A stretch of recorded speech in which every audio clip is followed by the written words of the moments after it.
سلام زينات، واش راكم؟ ان شاء الله تكونوا بخير وبصحه جيده. اليوم جبت لكم فيديو وصفه جديده اللي هي وصفه القطايف بالكريمه. صراحه من ابن الوصفات اللي جربتهم. تحليه بزاف بزاف بنينه. انا هذه الوصفه كنت يعني صافي بيان لونطون وقتاش درتها. دركا برك راني نشوف لي فيديو اللي عندي، راني نبارطاجي معكم كامل لي غوسات اللي كنت درتهم وما بارطاجيتهمش معكم. اسمحوا لي على كل ما رانيش نبارطاجي معكم شاك جور وكذا. المهم تبعوا الوصفة الفيديو الأخير باش هكذا نتعرفوا على المقادير وطريقة التحضير، وننصحكم تجربوها، ننصحكم صراحة بزاف هايلة. هنا واش ديت القطايف هذو على ما أظن فيهم 500 غرام ولا 300 وهكذا حاجة. كي تروحوا تشروهم شوفوا خيروا هاد القطايف. صراحه كنت جربت قطايف واحد اخرين ما عجبونيش كيما عجبوني هادو. ليسونسيال انا درتها كامله، شديتهم راني نقطعها رقيقه رقيقه. اذا حبيتوا ديروها في الاشوار وسيوها يعني رحيوها. انا هنا شديت برك قطعتها بالموس هكذايا. بعد ما قطعتها رايحه ندير لها 2 مغارف كبار تاع سكر غلاس. وماذا بكم تصيروهم باش هكذا ما يكونوش فيهم، على بالكم باللي دوكا يكونوا بزاف فيهم الحبيبات. رايحه نخلطهم مليح كي يتجانسوا المكونات هذوك، ونضيف لهم كاس تاع زبده كنت ذوبتها مارغرين، ذوبتها ونخلطهم مليح حتى ينسجموا دوك المكونات. تولي لي هذيك القطايف هكا كامل مرمدين كيما يقولوا في المارغرين ديالي. هنا شديت هذا المول على ما اظن من 24 حتى 26 فيه سنتيم. المهم راح نخلي لكم في صندوق الوصف لتحت لي ميزور ديالو، ونخلي لكم ثاني المقادير.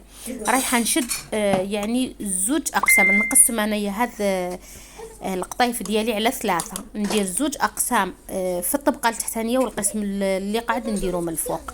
نسويه مليح يعني نحكم عليه، نضغط عليه باش هكذا يحكم لي في المول ديالي. ونكون المول ديالي دهنته بالمارغرين.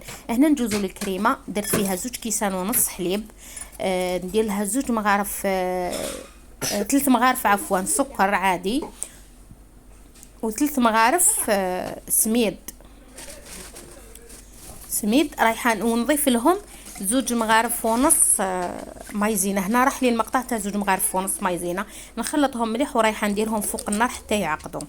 قلت لكم 2 ونص 2 كيسان ونص حليب، 3 مغارف سميد، 3 مغارف سكر، 2 مغارف ونص مايزينا. ورايحه هنايا بعد ما عقدوا لي نضيف لهم 170 غرام جبن كريمي. انا كان عندي جبن كيري، ضفت لهم الكيري، خلطتهم مليح وضفت لهم ملعقه كبيره تاع المزهر. صراحه ذاك الكو تاع المزهر راح يجي بزاف بنين في هذا.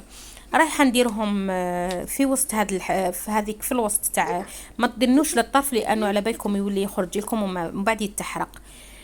ونزيد الجزء اللي قعد لي نزيد نديرو ونسويه مليح ونديرو في الفور يطيب لي. هنايا كان راح لي ذاك المقطع. هنا نجوز الشربات كنت وجدتها من قبل. كما قلت لكم نزيدوا نديروا الجزء اللي قاعد لي نضغطوا عليه مليح ونديرها في الفور طيب. كي طيب لي من التحت رايحه نشعلها من الفوق كي حتى تحمر لي. نجوز الشربات كنت وجدتها الافونس. درت 2 كيسان ماء، 2 كيسان سكر، وعصير نصف ليمونه. نخلطهم مليح ونديرهم في فوق الفرن حتى يغليو 10 دقائق حتى ل 15 دقيقه ونطفيو لهم. هنا بعد ما طابت لي من التحت القطايف ديالي شعلت لهم من الفوق حتى حماروا لي. ومن بعد جيت نقلبهم في السنيوه. لازم نقلبوهم باش من الفوق تجينا هذيك الطبقه الشابه هكذا مستويه مليح. نشد الشربات ديالي اللي كنت شوفوا هنايا كانت عقدت لي شويه، كانت بردت لي، كنت طيبتها وبردت لي ورايحه نسقيها كامل. والتزيين من الفوق يقعد لنا اختياري. هذه هي الوصفه تاع نهار اليوم. وما تنسونيش بجام وكومونتير. يعني صراحه هنا كنت قسمتها قبل ما تبرد، جات بزاف بزاف بنينه. كيما قلت لكم ننصحكم تجربوها على ضمانتي رايحه تعجبكم. ورايحين سورتو الكريمه تاع الداخل رايحه كيما يقولوا تدمينوها. هذيك الكريمه تقدروا هكذاك برك تاكلوها وحدها. هنا وبيان سور كنت قدمتها مع كويس اتاي الله منعنع بالتاويل.